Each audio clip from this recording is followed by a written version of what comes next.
Maniba-ibang pagtubod sa pagsabat kan bagong taon, tano daw ginigibo. Aramon tayan sa report na ini. Sa pagsabat kan bagong taon, dai mawawara ang mga gawi-gawi asin tradisyon. An ina na si Abelia, sibut sa pagpili kan bado na may disenyong polka dots. Kinatuda na kaya kan sa indang pamilya ang pagsulot ka inito yung masabat sa bagong taon. Para yan, pasok ng 2023, magandang pasok ng taon sa amin. Tsaka good health, prosperous. Sigun sa sarong eksperto, naging parte na inikan tradisyon kan mga Pinoy. Nagtutubod kayaan kadaklan na ang korting bilog nagdadara nin swerte. Itong mga tradisyon na to ay niyayakap natin to remind us na every new year may beginning. So yun nga yung parang polka dots, walang simula, walang katapusan. Sibut naman sa pagbakal kan mga bilog na prutas si Merlin.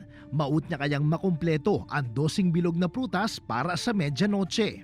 Tradisyon na po yun na kada magbabagong tao kailangan may nakalatag sa misa ng mga prutas. Na bilog-bilog po. So sabi nila, pag meron tayong fruits sa table, habang magkakasama yung mga pamilya, we're embracing prosperity, abundance, and good luck sa loob ng 12 months. Apwera sa mga badong susuluton asin ipipreparar na panhanda, daiman mawawara ang paglukso pag-abot nin alas 12 nin matanga.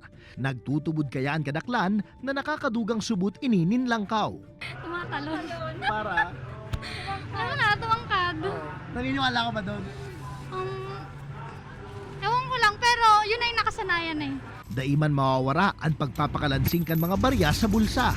Yung tunog niya habang nasa bulsa natin, habang pasalubong yung taon, is like we're welcoming much more money sa palapit na taon. Alagan sigun ki Master G, gabusa na inisimbolismo asin mga gawi-gawing kinatudan na naging parte na kan sa tuyang tradisyon. An sa iyang tip tanganing syertong magdulok ang swerte sa 2023? Nasa tao naman yung swerte.